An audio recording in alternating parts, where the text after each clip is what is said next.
Alors, je suppose que vous avez oublié, quelle est la série que j'ai commencé déjà. Moi, j'oublie souvent où on en est, donc je vous en voudrais pas. On a J'ai commencé une série heu, sur le fait que l'histoire du peuple juif, quand il est sorti de l'esclavage, correspond à notre propre histoire. Et Dieu a écrit son histoire pour nous, notre instruction. C'est ce qui est écrit donc dans 1 Corinthiens 10. Ces choses leur sont arrivées pour servir d'exemple, elles ont été écrites pour notre instruction, à nous qui sommes parvenus à la fin des siècles. On n'a pas toujours l'impression d'être arrivé à la fin des siècles, mais c'est ce que la Bible dit. Et donc, en fait, ce récit de l'Exode est chargé de symboles. Mais c'est des symboles qui concernent nos vies. Et donc, le, le, l'apôtre Paul nous dit que ça a été écrit pour nous instruire, pour nous enseigner. Donc, je vous propose de continuer ce récit. Le premier message, on a vu la sortie d'Égypte, et une fois qu'ils ont été libres, on a vu la première épreuve, c'était l'amertume. Et aujourd'hui, on va voir une deuxième épreuve qu'ils vont rencontrer, et c'est raconté dans le chapitre 16 du livre de l'Exode, où cette épreuve, c'est tout simplement la faim. Alors, le chapitre est tellement long qu'on ne va pas le lire. Je vais rapidement saisir les éléments essentiels. Beaucoup le connaissent. Si vous ne le connaissez pas, je vous encourage, quand vous rentrez à la maison, à lire ce texte, donc Exode chapitre 16. Et, euh, et, et puis, vous allez sans doute pouvoir réappliquer certains aspects de ce que je vais dire ce matin. Euh, je ne vais pas le lire parce que le texte est long, mais qu'il est aussi connecté à d'autres passages de l'Écriture qui sont très importants pour pouvoir le comprendre. Et on va voir qu'il y a des ramifications entre ces passages et qu'il y a des liens très forts qui existent entre ces passages. Et quand on lit notre Bible, on n'a pas toujours l'occasion de faire ces connexions, et pourtant elles sont essentielles pour comprendre ce que le Seigneur veut nous dire. Euh, donc là, euh, après l'amertume, la deuxième épreuve qui atteint le peuple, c'est la faim. Et la faim, c'est un bon indicateur de notre état d'esprit. Je ne sais pas si vous avez déjà jeûné, ça montre rapidement nos limites, et on sent bien toute notre vulnérabilité quand on a faim et qu'on ne mange pas. Et encore, nous, on mange, on jeûne, mais on jeûne en sachant que le lendemain, on a la nourriture qui nous attend. Ça nous arrive rarement de jeûner avec la perspective de se dire, mais peut-être qu'après-demain, j'aurai toujours pas de nourriture. Donc la faim, c'est quand même un bon indicateur. Et donc là, le peuple se retrouve dans une situation où il est parti depuis à peu près un mois. Il a emporté des nourritures, du pain qui n'était pas levé. Il est parti avec une certaine nourriture. Sans doute, ils ont dû faire des restrictions. Mais au bout d'un mois, là, ils voient les réserves diminuer drastiquement. Et puis, ils voient qu'ils sont dans un désert et ils se disent, mais comment on va manger? Et ils commencent vraiment à paniquer. Et on les comprend bien. Je pense que si on avait été à leur place, on aurait aussi paniqué. Et, euh, et donc, à partir de là, on voit que dans leur attitude, ils commencent à se souvenir de l'Égypte, et ils commencent un peu à enjoliver la situation en disant, ah, mais quand on était en Égypte, on mangeait à notre faim, et d'un seul coup, ils se racontent une nouvelle histoire et ils oublient ce qu'ils ont réellement vu en Égypte, et ils ont tendance un peu à se fabriquer une histoire qui est bien édulcorée et débarrassée de tous les aspects négatifs. Et en plus que ça, en plus de ça, ils commencent vraiment à râler, à murmurer, à se plaindre, et on sent leur caractère profond qui ressort, et dans lequel on se reconnaît tous. En tout cas, moi, je me reconnais pour ma part. Et, euh, et c'est là que les murmures s'élèvent, et Moïse relève que ces murmures euh, s'élèvent d'abord contre Dieu. Et c'est un peu le cas dans nos vies aussi. Quand on se plaint de quelque chose, la première personne en fait qui est concernée par nos plaintes, c'est Dieu lui-même, parce que c'est lui qui s'est engagé à nous porter et à nous conduire euh, hors de l'esclavage. Et donc, une première réaction négative qui ne les aide vraiment pas parce que les murmures ne nous aident pas. Euh, et on peut constater que dans un désert, c'est normal d'avoir faim. Et Dieu sait que nous avons faim régulièrement. Il nous a créés ainsi. Vous vous êtes jamais dit qu'il aurait pu nous créer euh, sans avoir besoin de nous nourrir? On aurait pu, comme les plantes, avoir une peau qui capte l'énergie du soleil et ça suffirait à nous nourrir. On n'aurait pas besoin de se nourrir. Il aurait pu le faire. Il aurait pu trouver un moyen de nous donner la vie sans qu'on soit obligé de s'alimenter tous les jours, et 3 fois par jour, ou 4 fois pour certains les plus gourmands. Mais on voit que Dieu a voulu nous créer ainsi. Et des fois, on a une mauvaise voix qui nous dit oui, mais quand même, Dieu, il nous a créés dépendants de lui à ce point parce qu'il a envie de dominer quand même. Vous avez jamais entendu cette voix où on se dit mais j'ai pas envie de dépendre autant que ça de ma nourriture, de l'air que je respire, de l'eau que je bois. Et pourtant, Dieu l'a fait ainsi, et il l'a fait pour notre bien, parce que si on avait la vie en nous-mêmes, ben, on serait séparés de lui pour toujours. Mais nos besoins nous permettent de prendre conscience que nous n'avons pas la vie en nous-mêmes, c'est lui qui l'a. Et, et donc, Dieu sait exactement que nous avons besoin et il est prêt à y pourvoir.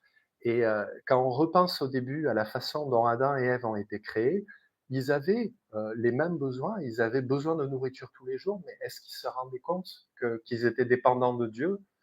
Ben, je ne crois pas. Ils ne s'en rendaient pas compte parce qu'ils avaient tout en abondance et qu'ils ne se posaient même pas la question est-ce qu'ils allaient avoir besoin de manger? Leurs besoins étaient immédiatement satisfaits. Ce n'est que la chute qui a contraint Dieu, par amour, à changer notre perception de nos besoins et nos besoins sont devenus évidents. Dieu voulait qu'on réalise qu'on a besoin de lui. On a besoin de lui pour être nourri, mais pas seulement. Et ce texte, on va voir qu'on peut le lire dans 3 directions. Et ces 3 directions se renforcent les unes et les autres, s'éclairent, se soutiennent les unes les autres. Et c'est important de les prendre en compte toutes les 3. Alors, la première direction, c'est la nourriture physique. Et donc, Dieu sait que nous avons des besoins et Dieu veut et peut y pourvoir. Et l'enseignement de Jésus était très clair. Ne vous posez pas la question que mangerons-nous, que boirons-nous. Votre Père sait que vous en avez besoin. Cherchez premièrement le royaume et la justice de Dieu et toutes ces choses vous seront données par-dessus. Joël nous a rappelé ces choses il n'y a pas longtemps.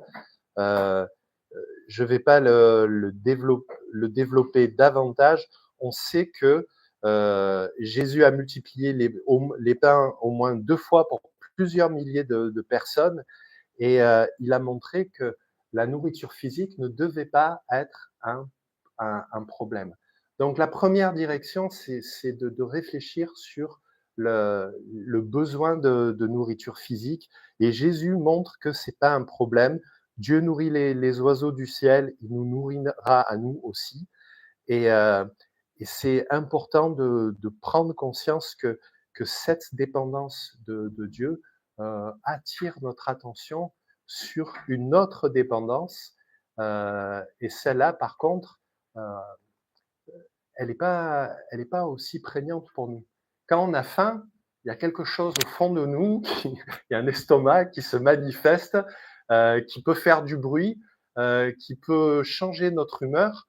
Mais le deuxième besoin, il n'y a rien qui attire notre attention dessus. Et ce deuxième besoin, il est précisé par l'exemple de Jésus. tout ce que le peuple d'Israël a vécu dans le désert, Jésus l'a vécu aussi quand Dieu l'a conduit dans le désert pour y être tenté. Et donc, la parole montre clairement que Jésus, là où le peuple a échoué, Jésus, lui, va réussir. Et au travers de sa réussite, Dieu nous enseigne. Donc, Jésus a été conduit dans le désert, mais alors que le peuple avait de la nourriture et que les problèmes ont commencé à se manifester à peu près au bout d'un mois, lui, il a vécu 40 jours dans le désert sans manger. C'est à peu près le maximum qu'un homme peut supporter, surtout dans des conditions aussi difficiles. C'est difficile de savoir le maximum réel parce que tout dépend des conditions dans lesquelles on est. Si on a de l'eau, s'il fait froid, s'il fait chaud. Donc, les paramètres influent. Mais on voit bien en lisant la Bible que Jésus est allé jusqu'au bout de ce qu'un être humain peut aller. Et quand on regarde la façon dont il a géré ça, euh, on a envie que d'une chose, c'est de plier le genou, de s'incliner et de l'adorer, parce que quelle consécration, quelle dépendance du Père. Et le diable sait bien, et le diable lui propose d'utiliser son pouvoir personnel pour changer les pierres en pain. Et Jésus va répondre cette phrase qui est restée quand même très connue et qu'on se répète régulièrement: l'homme ne vivra pas de pain seulement, mais de toute parole qui sort de la bouche de Dieu. Et Jésus explique à l'ennemi que la nourriture, c'est important, mais qu'il y a encore beaucoup plus important, c'est la parole de Dieu. Et qu'on a besoin autant de la parole de Dieu que de nourriture. Est-ce qu'on se voit passer beaucoup de temps sans nourriture? Non. Est-ce qu'on est, on est fait pour se passer de la parole de Dieu pendant longtemps? Jésus explique que non, la parole de Dieu, on en a besoin. C'est une nourriture, c'est la nourriture de notre âme. Il n'y a pas que notre corps qui a besoin d'être nourri, notre âme a également besoin d'être nourrie.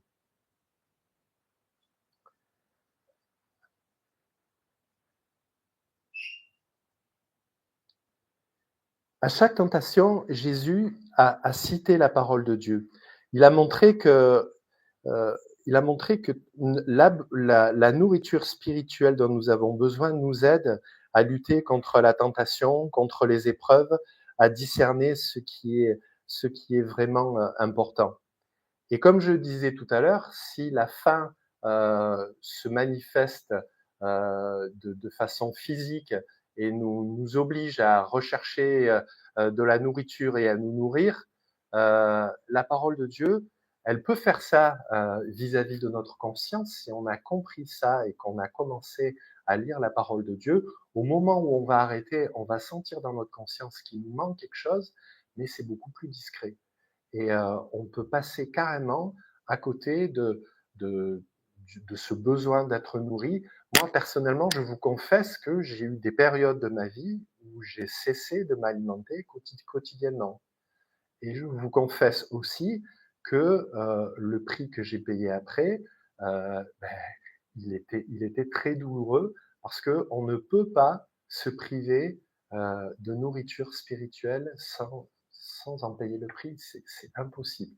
Et le prix, c'est toujours le fait de s'écarter de Dieu et de chuter et de s'éloigner de Dieu systématiquement. Nous avons besoin de la parole de Dieu. Alors, euh, on, va prendre, on va prendre le temps. On va prendre le temps juste de s'interroger. Et je vous demande de vous interroger, vous, et de vous poser la question, cette semaine, dans la semaine qui vient de s'écouler, ou si vous avez vécu une semaine un peu particulière parce que c'était les vacances dans les semaines précédentes, combien de fois, répondez dans votre cœur pour vous, hein, combien de fois vous avez lu la Bible dans votre semaine? Combien de fois vous avez pris un moment pour méditer la parole de Dieu et pour laisser la parole de Dieu nourrir votre âme. Si vous constatez que c'est pas tous les jours, ça veut dire que vous avez fait des jeûnes spirituels où vous vous êtes passé de nourriture. Je crois pas que ce soit vraiment quelque chose qui nous renforce. Je crois que dans le texte, on voit quand Dieu a donné la manne, parce que quand le peuple s'est tourné vers Moïse et a demandé bon, mais qu'est-ce qu'on va manger maintenant? Pourquoi tu nous as pas laissé mourir? Euh, Moïse a pas eu le temps de répondre. C'est Dieu lui-même qui a intervenu et qui a dit non, mais vous allez avoir de la viande et vous allez avoir du pain. Il a fait venir des cailles et ils ont pu manger des cailles dans le désert. Et après, il leur a donné la manne. Et la manne, elle avait cette particularité, c'est que elle apparaissait après la rosée et on ne pouvait la conserver qu'un jour. Au bout d'une journée, si on l'avait pas consommée, eh ben, elle pourrissait et c'était bon à jeter. Donc, autrement dit, on ne pouvait pas prendre de la nourriture et faire une sorte de stockage en se disant, bon, c'est bon, je stocke et je pourrai le faire, ça me servira pour après-demain. On pouvait faire ça qu'en fin de semaine, par rapport au sabbat, pour pas avoir à travailler le jour du sabbat, le peuple récoltait le double. Et là, il n'y a que ce jour-là que ça pourrissait pas.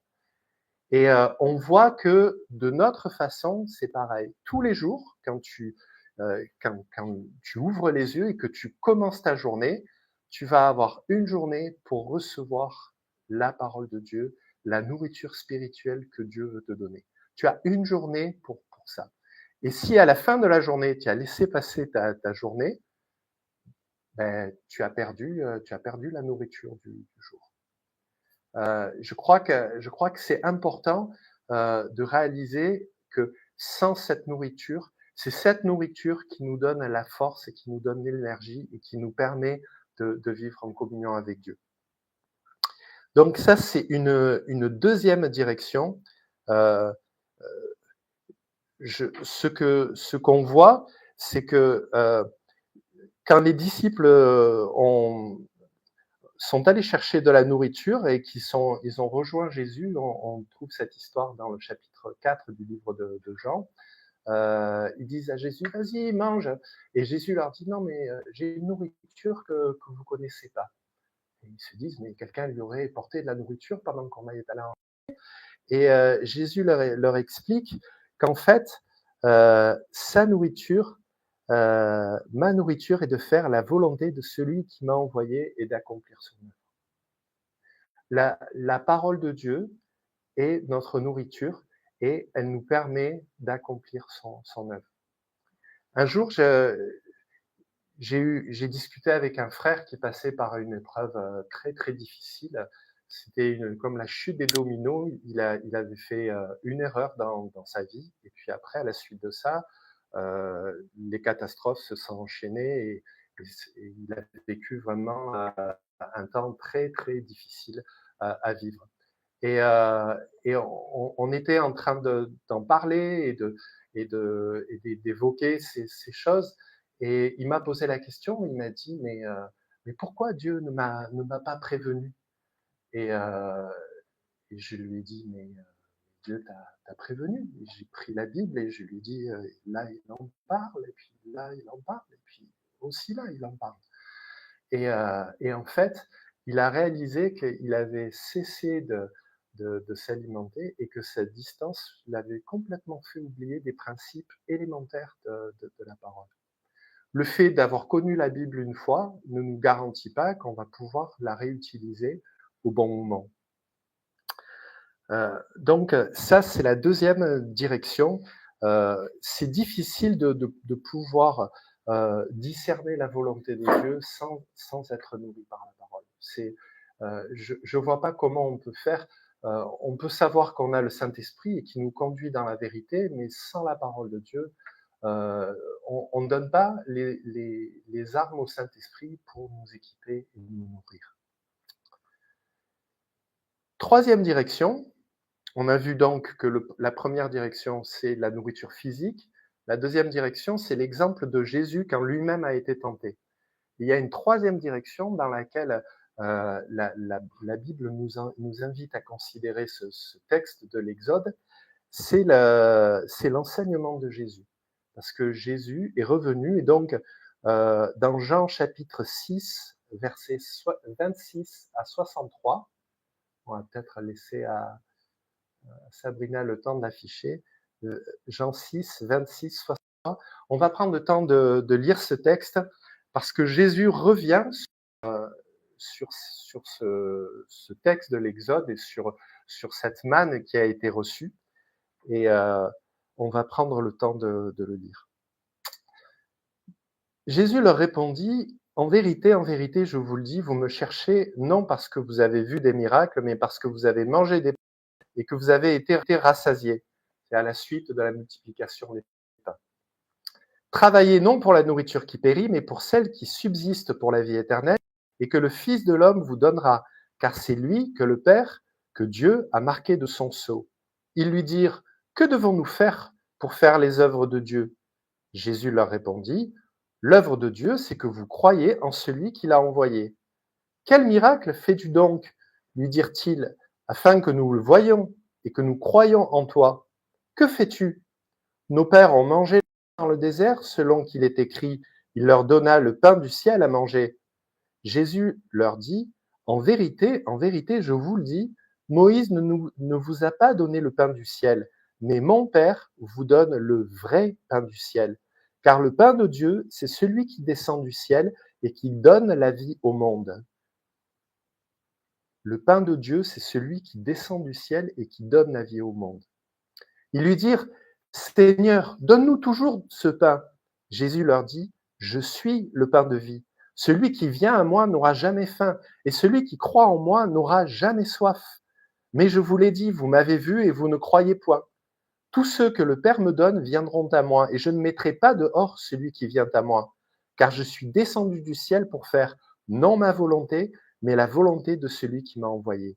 Or, la volonté de celui qui m'a envoyé, c'est que je ne perde rien de tout ce qu'il m'a donné, mais que je le ressuscite au dernier jour.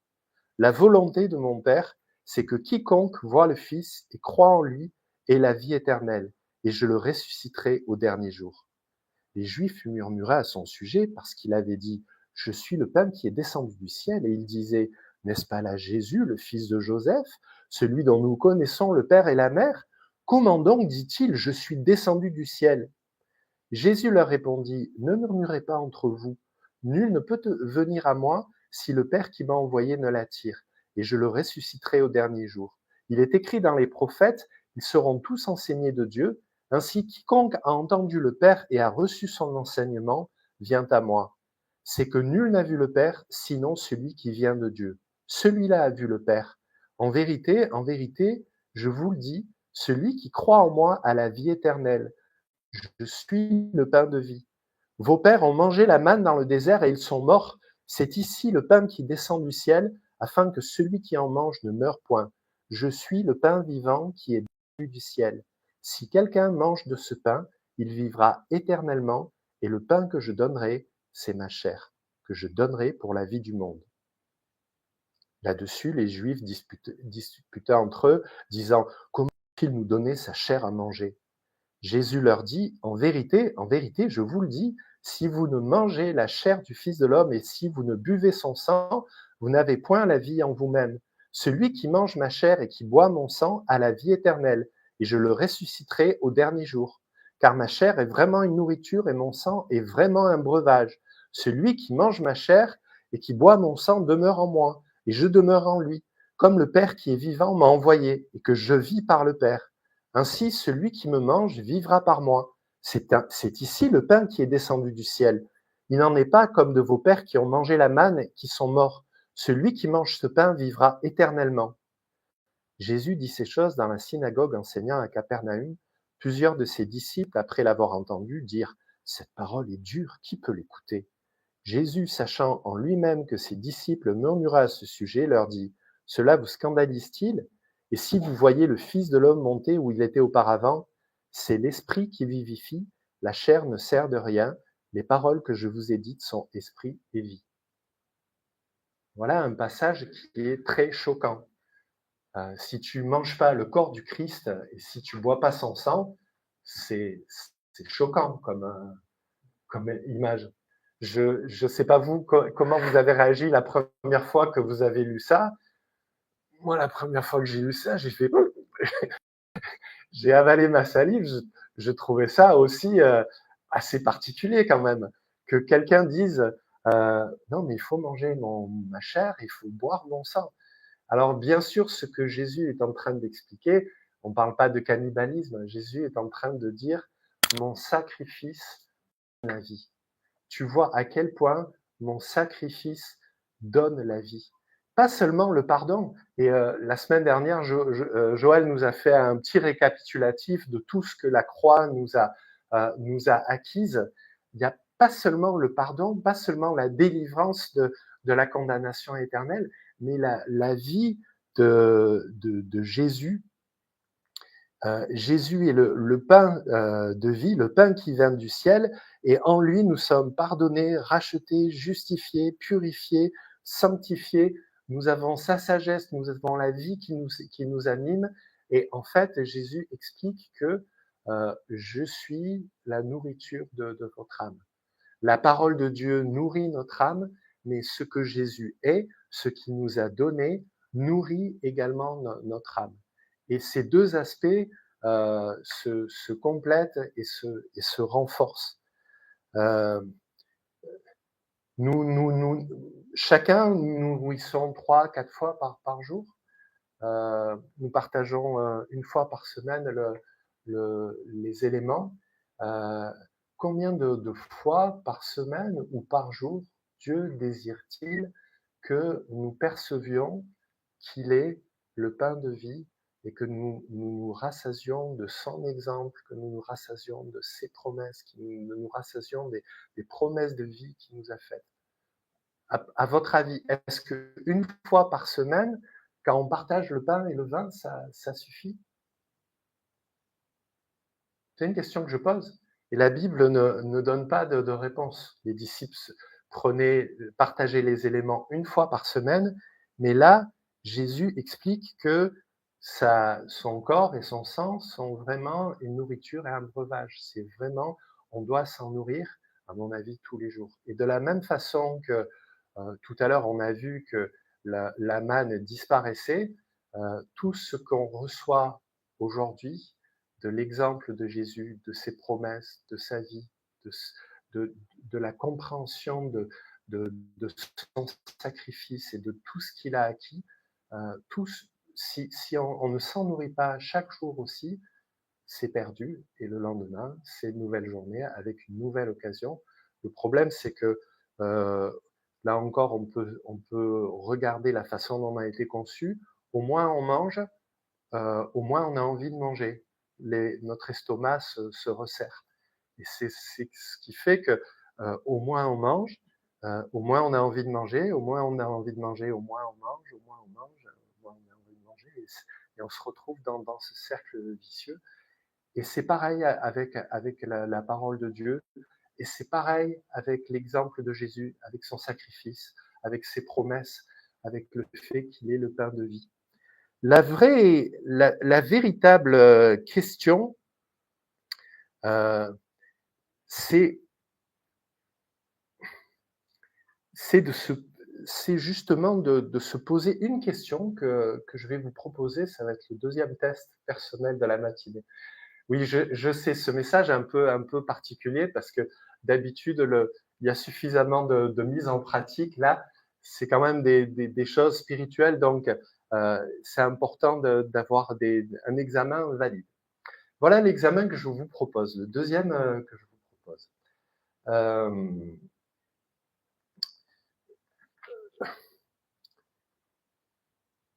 comment le dire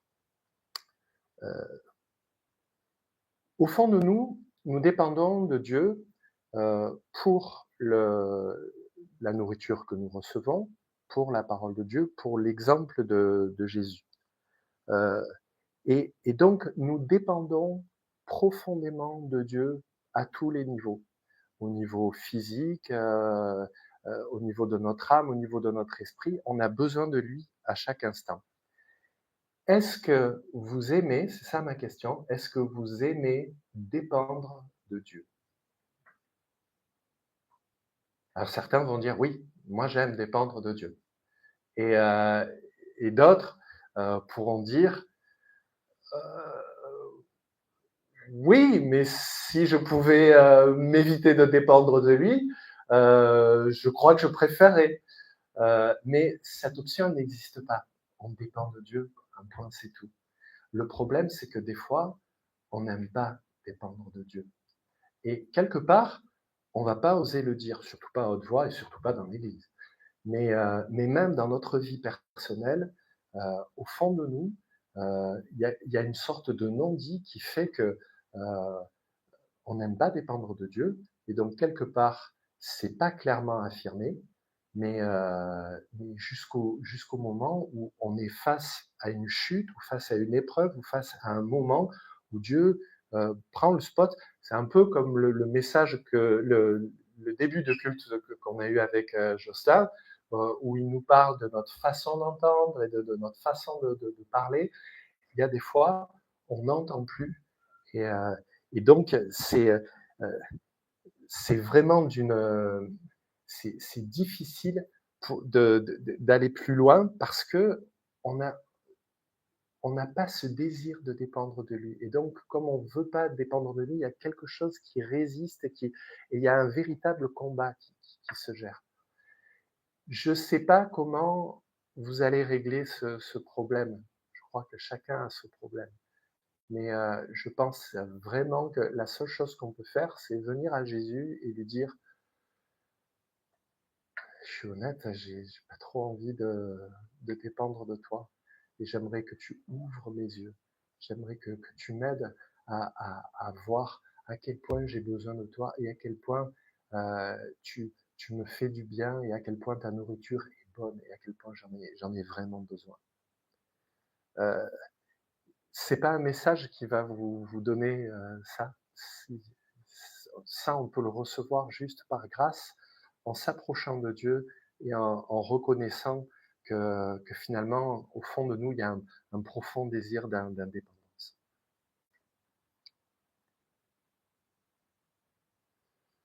Ainsi, au fur et à mesure qu'on avance, on réalise que notre dépendance est bien plus profonde qu'on l'a envisagé au départ de notre vie chrétienne. Et on a besoin de Jésus tous les jours, à chaque instant, de son pardon, de sa grâce, de sa sagesse, de sa direction, de sa vie puissante. Ce message est si important que Dieu a choisi d'établir la scène pour qu'au moins une fois dans la semaine, dans l'Église, on puisse on puisse y penser. Et si vous regardez bien, quand on prend le pain et le vin, ben, on prend du pain, donc l'aspect physique est respecté. On annonce la mort du Seigneur jusqu'à ce qu'il vienne, nous explique l'apôtre Paul. Donc, c'est relié aux promesses de la parole de Dieu. Et la parole de Dieu annonce clairement qu'il y aura un terme à ce rite. Il y aura un terme, mais en attendant, nous le reproduisons sur la base de ce que la Bible dit et de ce que la Bible enseigne, et rien d'autre. Et puis le troisième aspect, c'est que ce corps, et c'est que le pain et le vin représentent le corps et le sang du Seigneur, et tout ce que le sacrifice nous a acquis, dont nous avons besoin chaque jour, à chaque instant. Et, Jésus a trouvé ce message tellement important qu'il l'a établi comme message systématique chaque dimanche. Mais personnellement, je pense que en lisant l'histoire du livre de l'Exode, on voit bien que c'est pas juste une fois par semaine qu'on en a besoin, c'est chaque jour et plusieurs fois par jour. Donc je, je pense qu'on peut juste terminer par un temps de prière, peut-être un temps où on va se recentrer. Euh, si on constate qu'on est passé à côté de la parole de Dieu elle-même, on peut prendre tout simplement des décisions pratiques et concrètes. Moi, la seule façon que j'ai trouvé de d'avoir un temps régulier avec le Seigneur, c'est de prendre un rendez-vous avec une Bible, un moment et un endroit. Et quand on a fixé un rendez-vous où on sait quand, où, et qu'on a la Bible et que tout est réuni, là, on a fixé un rendez-vous, on s'y tient. Et ça fait partie des choses prioritaires de notre vie. Si c'est pas une discipline que tu as mise en place dans ta vie, ne t'étonne pas si cette absence de nourriture a des conséquences. Mais tu peux y remédier, il suffit de démarrer aujourd'hui. Alors, je vous propose pas des plans de lecture de la Bible. Dieu ne donne aucune contrainte. Et puis, en fonction des temps de la vie, il y a des temps où on a plus de temps, il y en a d'autres où on en a moins, mais le besoin, c'est quand même le même. Donc, je vous propose de prendre un engagement devant Dieu et de dire oui, je vais prendre un rendez-vous avec toi, Seigneur, et je vais nourrir mon âme tous les jours avec ta parole. Ça, c'est la première décision que vous pouvez prendre au fond de votre cœur. Et la deuxième, c'est de réaliser que si vous n'aimez pas dépendre de Dieu, il va falloir que Dieu touche votre cœur aussi et que Dieu vraiment vous permette de voir que nous avons besoin à chaque instant de l'exemple, du sacrifice, du pardon, de la vie de Jésus-Christ à chaque instant, de comment il aurait fait, qu'est-ce qu'il veut, quelle est la volonté de Dieu, qu'est-ce que lui veut faire. Et toute cette nourriture-là, on en a besoin tous les jours, tous les jours. Et il n'y a qu'en s'approchant de Dieu et qu'en demandant d'ouvrir nos cœurs, justement, que Dieu va toucher nos cœurs, va toucher nos âmes et va permettre au pain de vie de nourrir nos cœurs. C'est quelque chose de spirituel, c'est quelque chose de caché, d'intime. Et nous ne pouvons que nous approcher de Dieu dans la prière pour obtenir sa grâce.